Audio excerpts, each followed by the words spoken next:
I'm on the most famous ski tour in the world, a legendary journey through some of Europe's last great wilderness.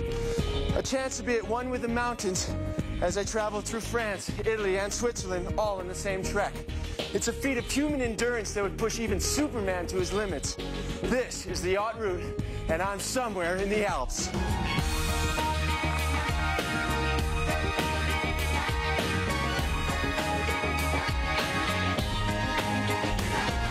The Alps are situated in Western Europe and span the 3 countries of France, Italy, and Switzerland.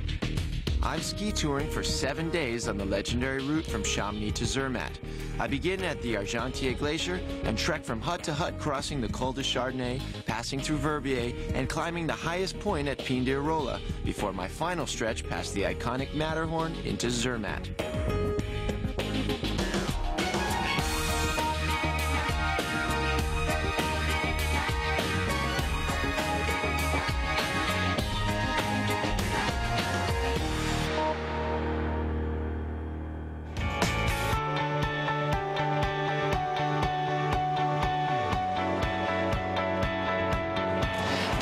Is something that every accomplished ski mountaineer hopes to try at some point in his or her life. It's supposed to be one of the most incredible natural experiences. I'm a little nervous because I know I'm not the best skier, but I'm excited to try it, and I'm also determined to make it.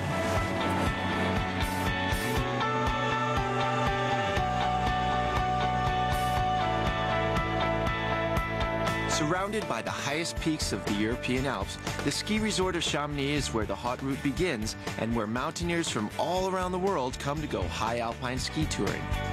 Well, this is it, day 1 of the trek, and it's all about acclimatizing to the slopes. It's not recommended to do these things on your own, so I'm meeting my guide Robbie here. We're going to take a cable car up to the Aiguille du Midi and then attempt the Vallée Blanche and the life-threatening Mer de Glace Glacier, the Sea of Ice. Oh, what's up, Robbie? How's it going, Zay? Cold. Very good, very good. Okay, so you all set for today now? I am set and ready. Okay, well, I think. we hit it. Let's go.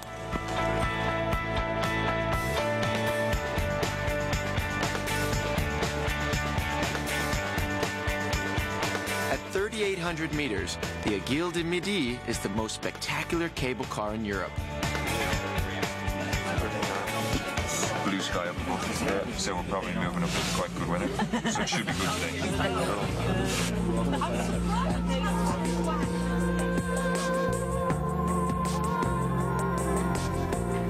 At 10.5 miles long, the treacherous Vallée Blanche is the longest off-piste descent in the world.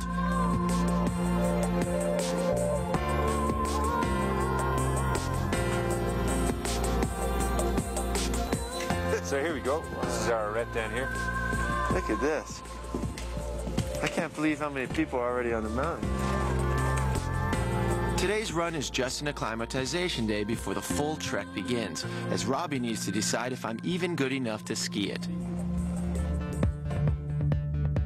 I like these crampons. Look at this. Just dig into the mountain. Yeah.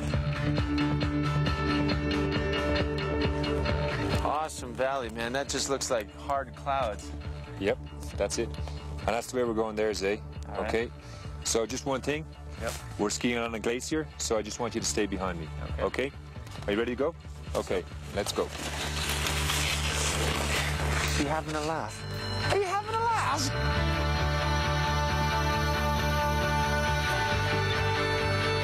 I've never skied in powder before, and it's going to take a while to get my ski legs.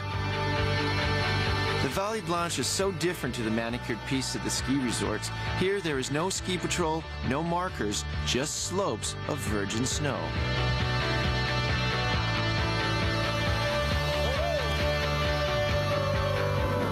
Oh, can I keep going! Watch the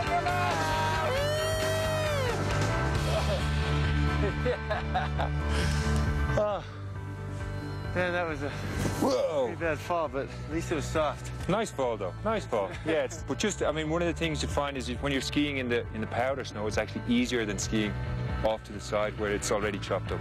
Right. So when we go on down here, try and stay in the fresh snow.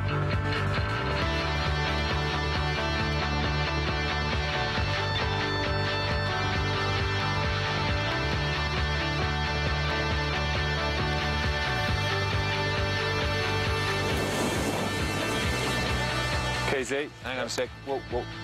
Just now, this part here, this serac here, you see the ice, the shape of the ice there? Every time I've skied through here this season, there's been big car-sized blocks down there. So we can't stop there. We've just got to go straight through there, and then I'll give you a rest afterwards. I'm following you.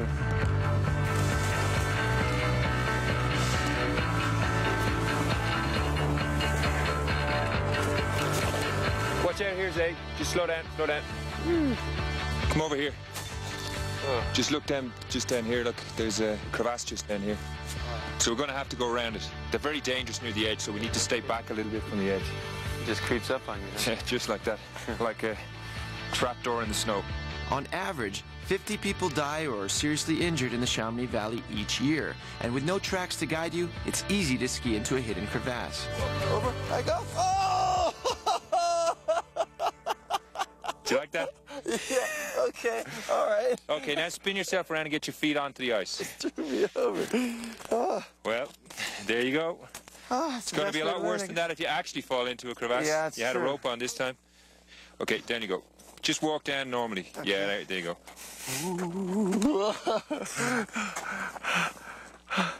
So it's as if I've fallen all the way down in the crevasse.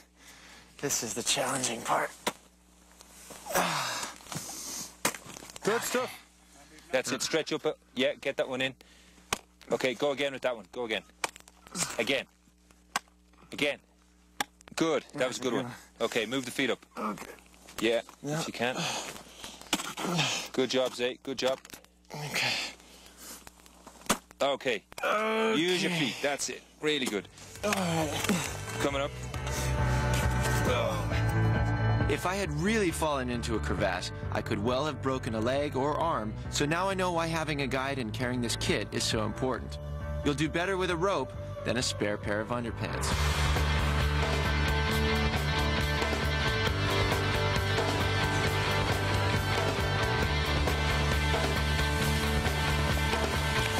All right, there you have it, folks. That is the Valley Blanche and the Mer de Glace, where it really does feel like a sea of ice. I gotta say, I was a little apprehensive at first, but now I'm feeling pretty warm. How do you think I'm gonna do in the hot route? We'll see. And we're moving right on. So, remember, don't try this at home. Come here and try it. Let's go.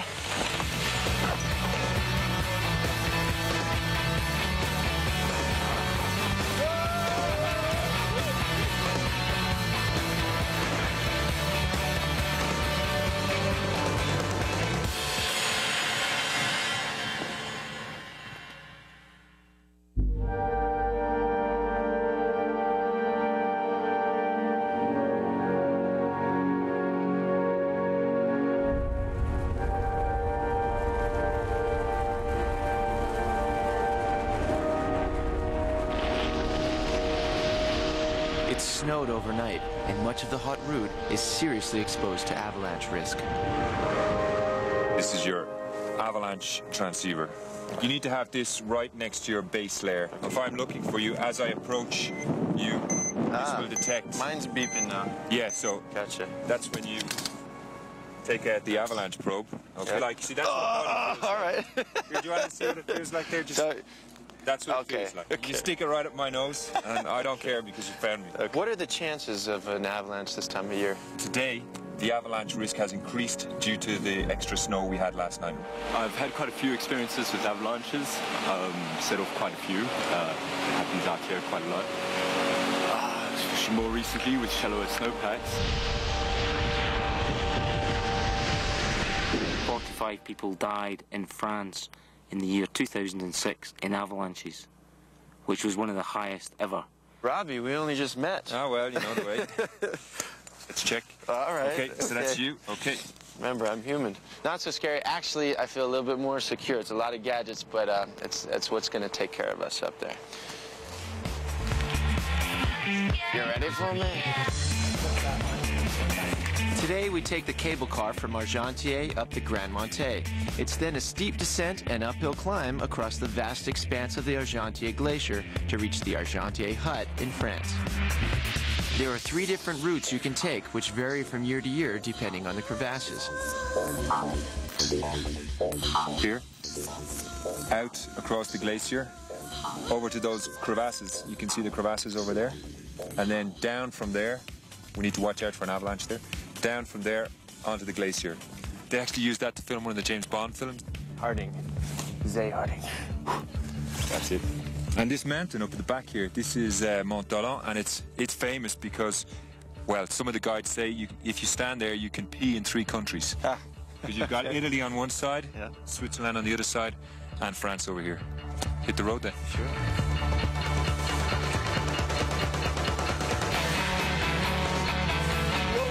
Danger is my middle name. Woo! This is like being on another planet. You can't hang around here too much because of the risk of these seracs falling on our head. It's neat seeing it broken up like this because you can see what it's made of. Anyway, come on, let's get out of here before they flatten us. Let's get out of this joint. Get around here. Come on, man. Whoa! Oh! Nice one! Nice one! Watch your feet. Yeah. Okay. It's a perfect place to stop so we can just get our skins on here. Okay? Right, so let's see.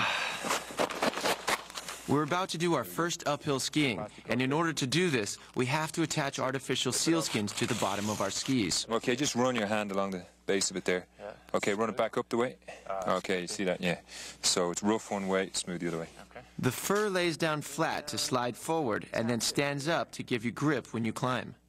Is this real sealskin? No, it's just synthetic. I don't know anybody who's really got seal skins. At least I hope I don't know anybody who's really got seal skins. So the thing not to do is not to lift them. You know, you don't want to be lifting them. You don't want to be walking like that. Right. You want it to be nice and slidey. You can actually get a little bit of glide. Yeah, they'll slide all right, won't they? Okay, Zay, you come through and go out front. You want like me a to lead? domestique in the Tour de France. You pass me out and you start making the tracks. And then I get to see how you're... Coming up from behind. Come on, come on, come on, move Man, on, you're move uproar. on, move on, move The on. American is taking the lead of the Irishman. Oh.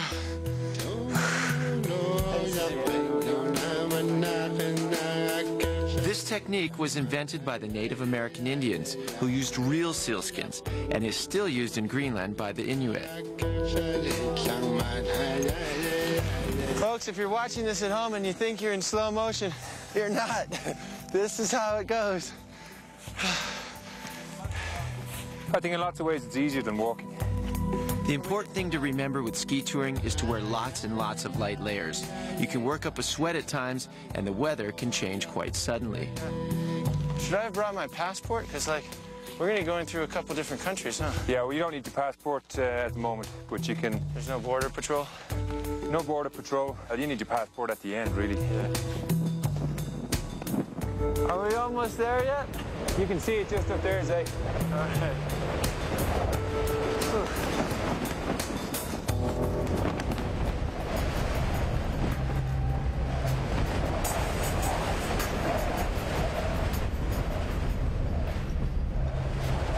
With only yards to go, and after my first taste of skinning, I can finally see our destination, the Argentière Hut. Suddenly, it feels like the mountain has got it in for us, and I'm struggling. Okay. The same 3 words keep going over my head right now. Cold, scary, and unnatural.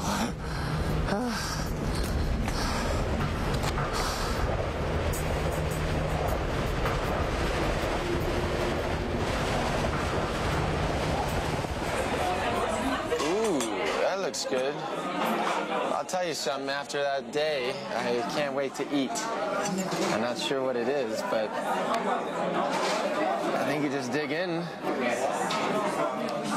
Actually, it's tartiflette. Tartiflette. Yeah, it's a typical meal from here. So it's made of potatoes, a bit of bacon, and cheese, melted cheese. There you go. Yeah, yeah. Wow. That's what you need after a ski day. It's exactly what I need. More carbs for tomorrow. It's your first time here? First time, yeah. Oh, great. You'll enjoy it, actually. What advice can you give me for my first time?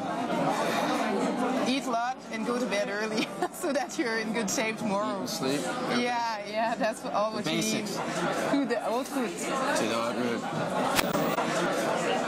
If you're going to do the haute route for the first time, I would recommend practicing putting your skins on and off as quickly as you can, over and over again, so you don't hold up the rest of the group.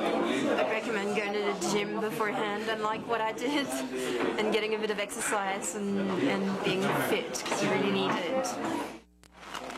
Starting early from the Argentier hut, this is a long, strenuous day with 5 hours skinning to the Col de Chardonnay, from where we descend on ropes down into Switzerland. Then we ski on to Champex, where we transfer by road for a brief stop-off in Verbier. Hey, Zay. It's about another 3-4 hours up to the Col de Chardonnay. You okay for that? I guess so. Yeah, I just want to get up into the sunshine. It's pretty cold down here. Everest is like this. Oh, yeah? Yeah, a lot of Everest is just... Yeah, I got no desire to do Everest. No. Well, just if you wanted to know.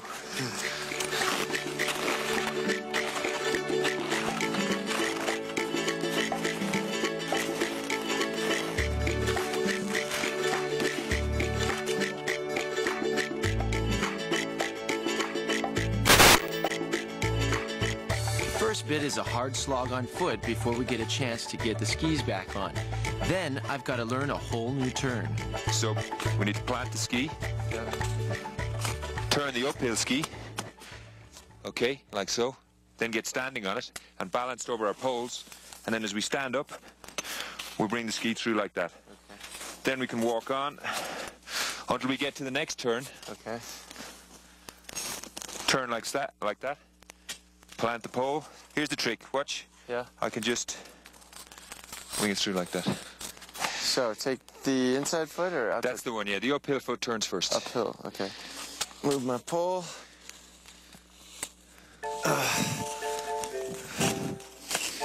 Making a good job of that, see. Okay. Oh, jeez. Okay, that's it. Now get this pole up out of the way. Now kick your heel. Click your heel. Click your heel 3 times and you'll be home. That's it. Exactly. Right? In the end, all that matters is that You'll get it. I made Get the it. turn. People always find it quite hard to start with.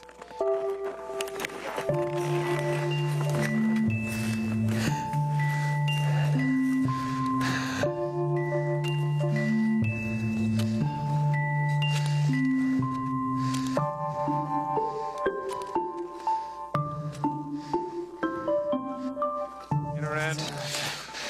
Whoop. Monze. Yeah. Get around. Okay, not bad for the first one. 1 down, 17 to go. 1 down, 7,334,000 to go.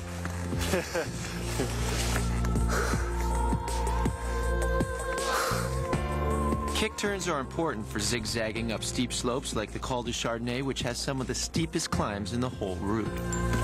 There it is just there, Zay. About another 200 meters, I'd say. Nice. 10 or 15 minutes up.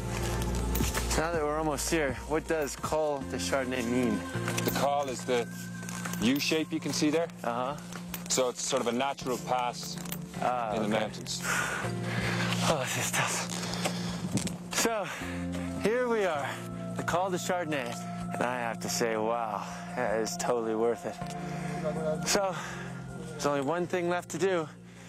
Say goodbye to France and abseil into Switzerland.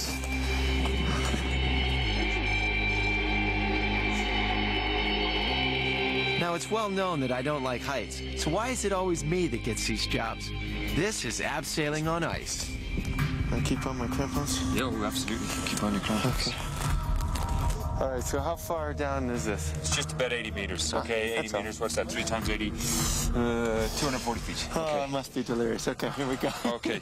Right, now you keep your weight leaning back on the rope. I've got a special knot up there. Right, lean back. Okay, away you go. Go, go.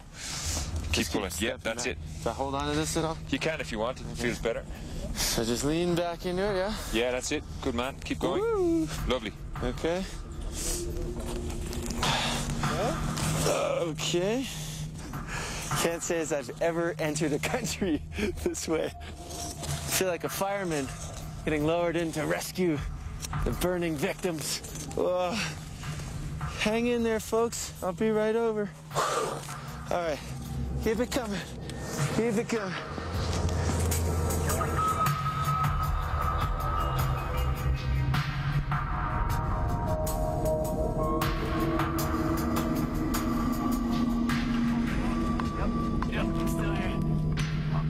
A combination of the altitude and exhaustion from skinning all day can take its toll, so don't underestimate how hard this abseil can be.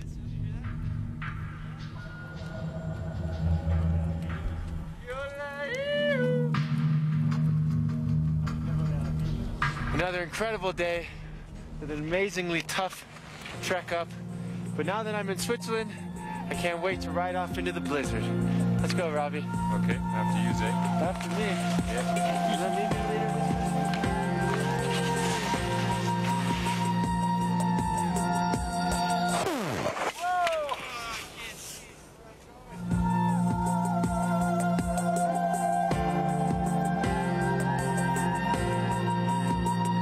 From the Col de Chardonnay, you can ski another 3 hours and stay the night at the Trion hut, or else, like me, ski all the way down to Champex in the same day.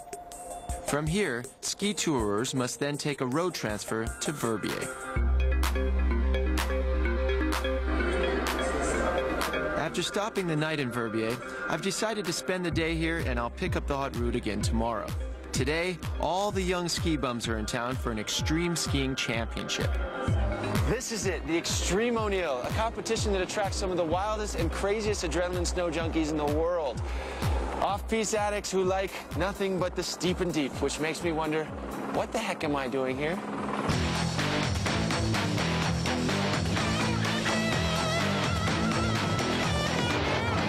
Are you nervous yet or not yet? Ja. Yeah. En rustig. Ik ga hier op top, jongens. And last night, did you sleep? Did you sleep? Ja, sleep wel. Extreme skiing is one of the toughest and truly deadly sports around. The Bec de Ross mountainside is dangerous terrain and almost impossible to ski. A single mistake at the wrong moment could lead to death.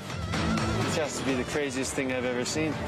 My craziest thing I've ever seen is to see so much people staying at the same place, going to their job every morning, like this in the metro or in the tram. I feel free here. I feel so good.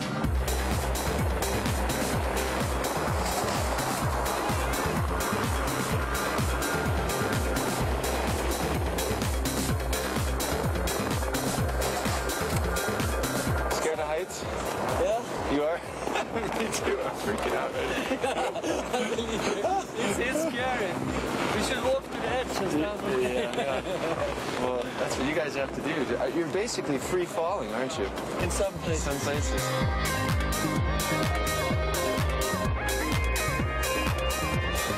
That doesn't look so bad. I think I'll have a go. Only kidding.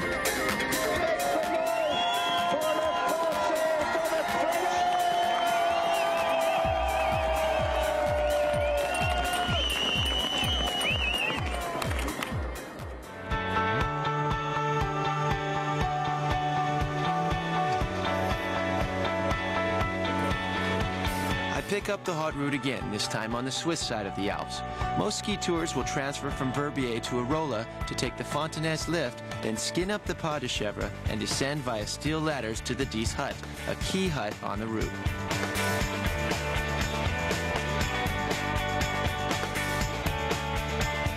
There's the top of the lift we just came up. Yep. And then we're going to make our way up here on skins up to the Pas de Chèvre, and that's where the ladders are. Okay. All right. Anyway, so up that valley, you can see some people, and then to the col. Okay.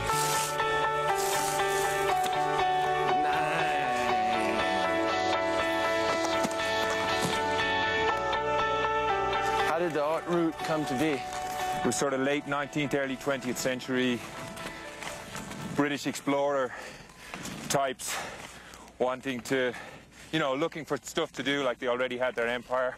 The idea of linking Chamonix to Zermatt on skis was one of those sort of last great challenges. There's the Pays de Râle up there. Oh, yeah. Yeah, that's where we're going to be tomorrow. Look at how the clouds are just framing that. Yeah. Looks a long way away from here, doesn't it? It does, but it looks doable.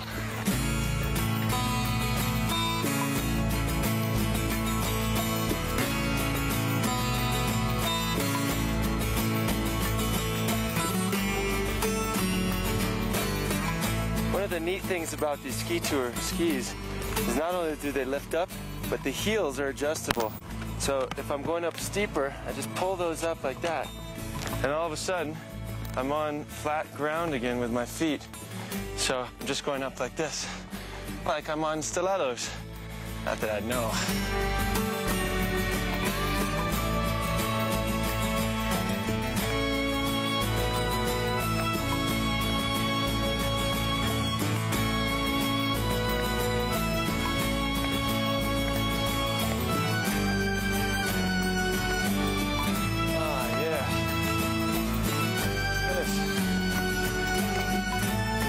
Payoff.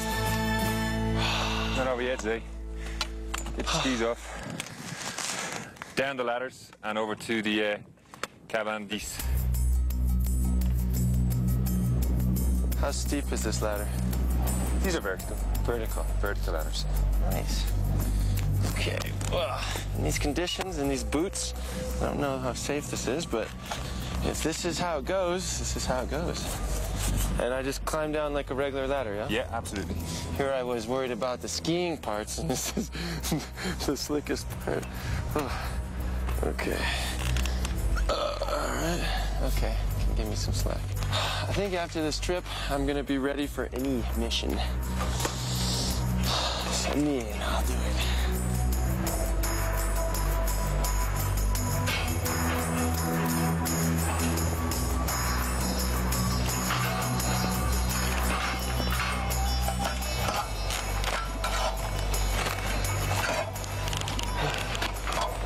So much nicer to not have to worry about falling.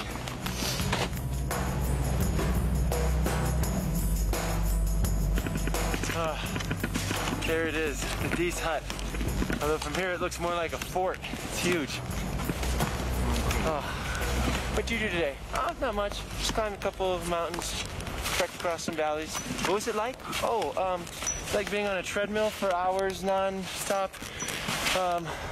Except the air is cleaner and we got scenery that humans couldn't even begin to imagine painting. It's impressive. Ah, cozy. Well, this is my room. It looks like the last place where I just pick a bed, and the way I do that is I reserve it, put my stuff on the area. Looks like I'll be sleeping next to stuff to make Pete look pretty and smell less nasty. Next to Pete tonight. All right, how do I get up there?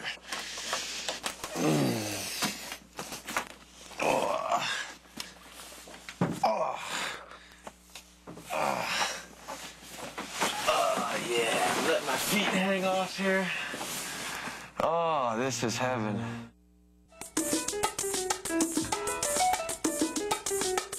We've woken up to a snowstorm. Visibility is practically non-existent, and this is the most important day of the haute route. Well, it's 7 o'clock at the D side, and normally at this time, everybody's gone. It's a big rush to get to the top of the Pays de Râle. Highest point on the haute route, awesome view. Today, however, it's not looking so good. We've been waiting around for an hour, and we don't know what's going to happen. Robbie's going to check the forecast, and I just hope it's going to be good, because otherwise we have to stay here tonight. Okay. Well, forecast for this afternoon. It's maybe better for this afternoon, and it's good for the next few days, but this morning they're sort of saying it's going to stay like that. So what's that mean? So, well, I suppose basically the thing is, what you've got to think about is in bad weather, if something goes wrong, it's a real problem, you know. So say, for example, we have a little problem up there, then we have to call a helicopter. It's not going to come. But these guys have gone down. See those 4 down there? Yeah, that's Philippe. He left. He's just after leaving, and I was just talking to him on the steps, and he was sort of saying the way he was going to try and play it was to leave himself enough time if he turns around that he can go back over the ladders down to Aurora. Bring out the dancing horses and the wine, shall we? Yeah, I think we should have another coffee, I think. Bad weather, but I think we have the GPS, so I think we are safe. Do prepare it very well, from the equipment to your condition. And you shouldn't do it if you are not in good physical and psychological condition. He's 69 and made it the first time. He's the oldest. But the fittest. But the fittest. Very nice here. Most people have decided to ski down to Arola village and pick up the route the next day. But Robbie has decided to soldier on. Visibility's still poor, but I reckon we stand a chance. So when we're skiing along, I want you close on me, okay? Stay so you can see where I am, and then never go past me, because there is the danger of going into a crevasse in poor visibility like this. Okay, so you ready? Yep. Okay, let's go. It's another heavy day today with 5 to 6 hours of skinning to reach the highest point of the route, the Pin de Arola. This is one of the highlights of the trek, with a panorama from Mont Blanc to the Matterhorn. The day ends at the Vignette Hut, perched dramatically high on a cliff. Crevasse. Oh, yeah. Gliding down the hill, but it's not worth taking the skins off.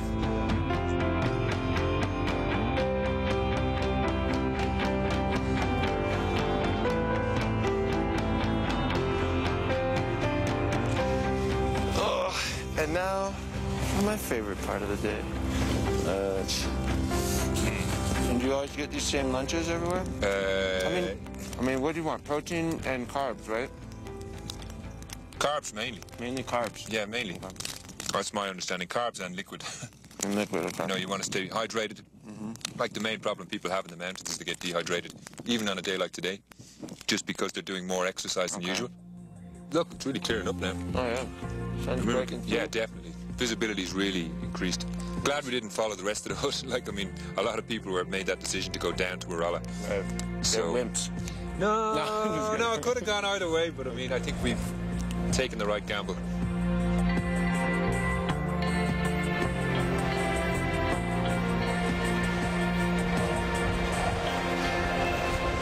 A lot of snow must have fallen last night. Yeah. Someone's about 10, 15 minutes away, there's a... Awesome. That's it, just there. Yeah, see, that's it.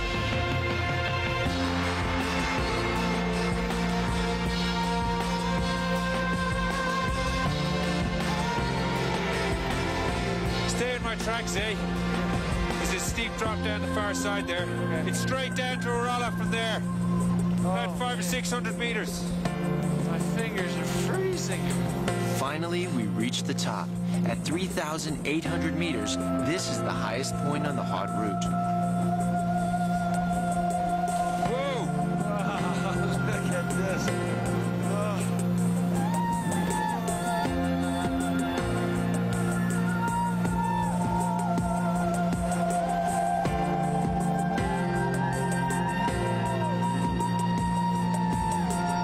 There's the Matterhorn, that's where we're going.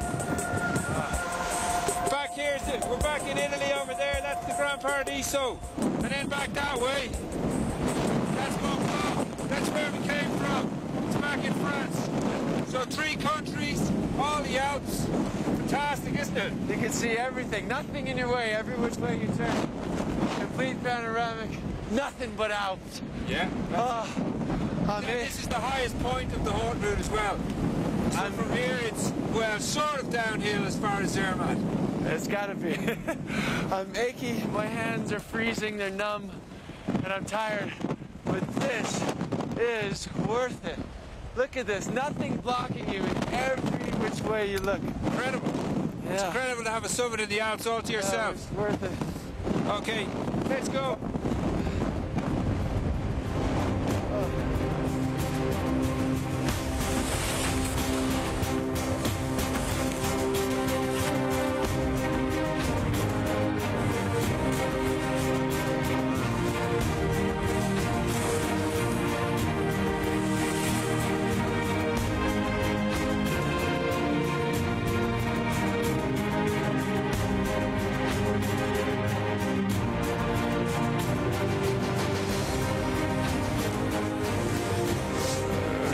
there, just there. Okay.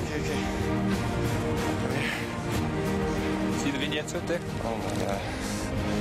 You've got to be kidding, right? No. But This thing is like, right? It's not as bad as it looks. Yeah, it's not as bad as it looks.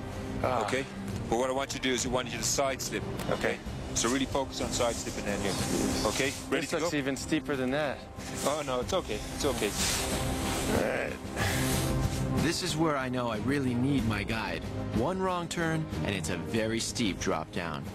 I think I'd rather turn. No, don't turn. Zay, back this way. Back this way. Okay. Keep your weight on your downhill ski. On the downward, okay. Yeah. Come on. Down you go. Back. Back to there, look. Room.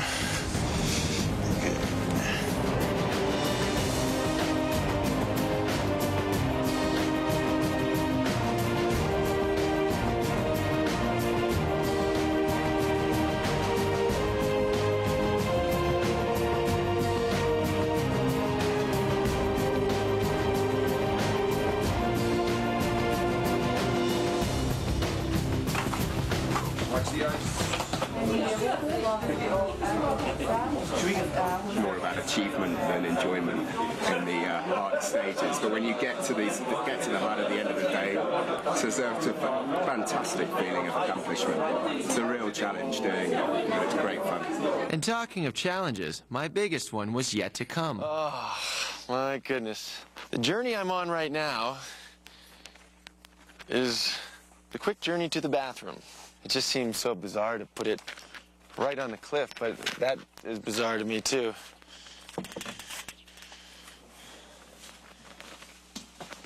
Okay, now I see why they put it on the edge. This would scare the out of me. All right, now leave me alone. Be prepared not to have a shower during that whole time. Don't pack too much gear either, because you're carrying it on your back the whole way, so as light as possible, and you should be able to survive without stinking too much for the whole 7 days. I think the hardest part is when you are being told regularly that it's just over the next ridge, and you get over the next ridge, and it's not just over the next ridge. In fact, there's several other ridges further beyond that. And, you know, one piece of advice, yeah, if you do smoke, give up before you start.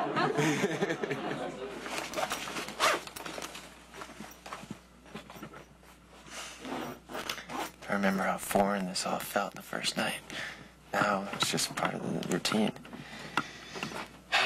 Well, every day I've been scared and challenged, and at the end I felt really satisfied and sore. And I kept thinking, if I can just make it through today, then I'm one day closer to the end. And now that I am one day away from the end, I'm actually going to miss it. I feel like my skiing's improved a lot, learned a lot of really good skills. I've enjoyed following Robbie, learning from Robbie, and looking forward to Zermatt tomorrow. But everybody's going to sleep early tonight. Gotta get up early, and I guess I will too.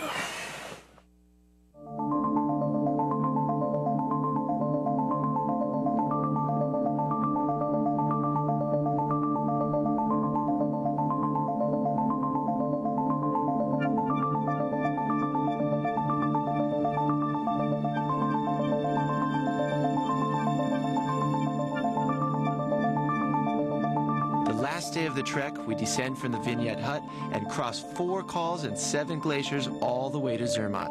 It's 15 miles long, includes 2,000 meters of descent, and if you do it all in one day, it takes 12 hours. I'll tell you something, it was worth being the first ones up today. This is a real sense of discovery, making fresh tracks. It's so weird to me having no rules and no one policing the areas. Yeah. No, it's good. I mean, basically over here, you know, if you go out in the mountains and you have an accident, it's your own fault. Yeah. So you're supposed to be responsible for yourself. Wait till you see this now, just a second. Watch, you'll see this amazing sight in front of you now. What is that, Tip? That's the Matterhorn. The Matterhorn? Yeah. Oh, wow. With every step, it gets taller. Yeah, I know. It's incredible, that. Yeah. It's pretty neat that everybody who does the hot route, no matter what version they do, they all do this last leg, so they all get to see this. Yeah.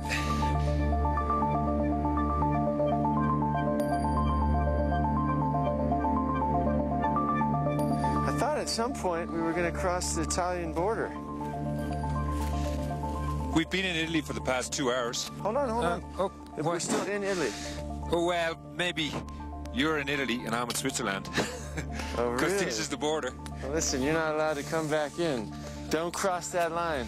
Okay, fair enough. I'm gonna, before I leave, have myself a nice little Italian coffee.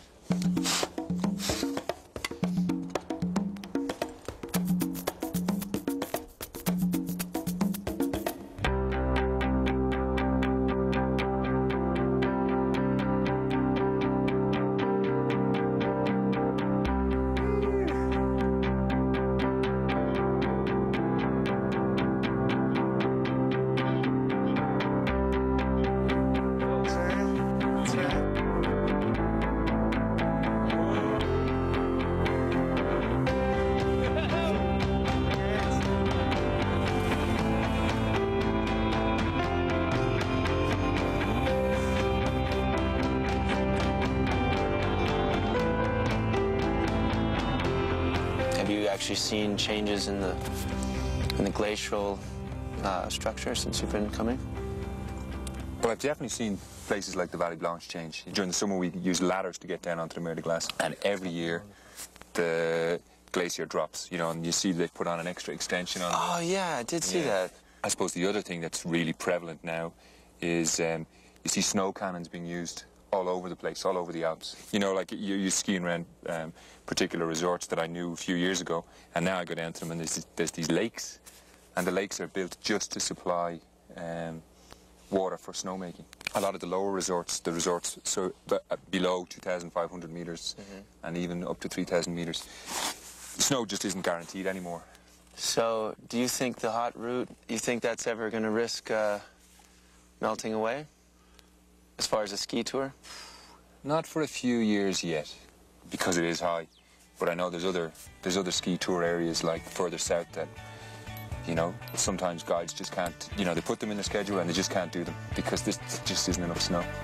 Well, I hope I'm not one of those parents that has to say to his kids, "Son, back in my day, there used to be snow up in the Alps."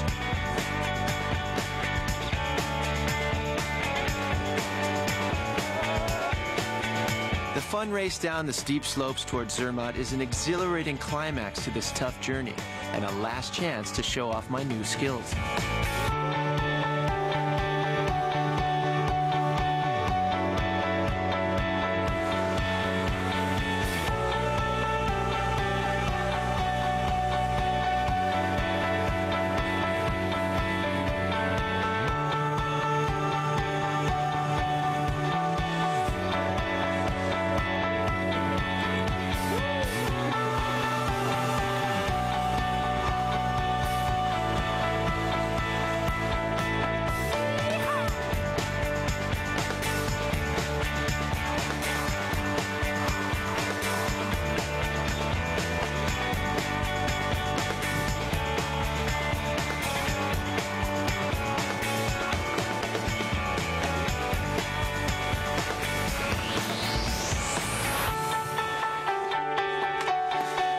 This means hot showers, clean clothes, nice beds.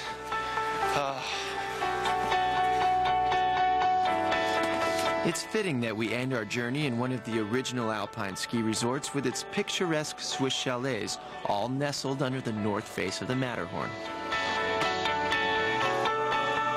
But the mountain has a dark side, and the gravestones in the cemetery tell the story of many aspiring mountaineers who have lost their lives in the area. Being here in this cemetery and seeing how many people have died while climbing in this area brings home how unforgiving these mountains can be and how important it is to hire a good guide if you decide to venture out and do this trek.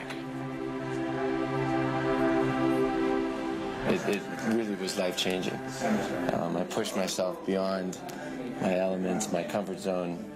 When I started, I was so overwhelmed looking at the whole week of, my God, how am I going to finish this little by little, step by step?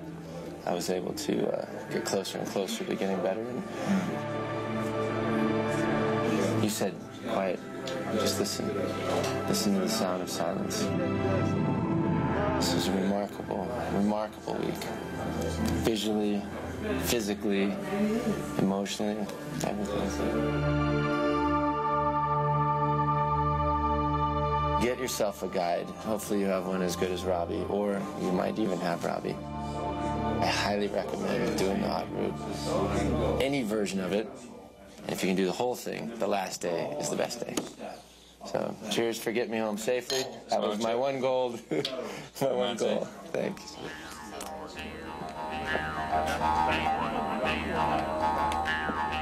Well, there you have it. Skiing the Haute Route was a lot more extreme and challenging than I ever imagined. At one point, I didn't think I was going to make it, but I stuck with it, and something happened. I began to feel the rhythm and understand the psychology of ski touring, and by the end, I was really, really enjoying myself, and feeling an incredible sense of personal achievement. Now, I think I deserve to just relax and have some fun down this mountain. I'll see you at the bottom. You take the low road, I'll take the Haute Route.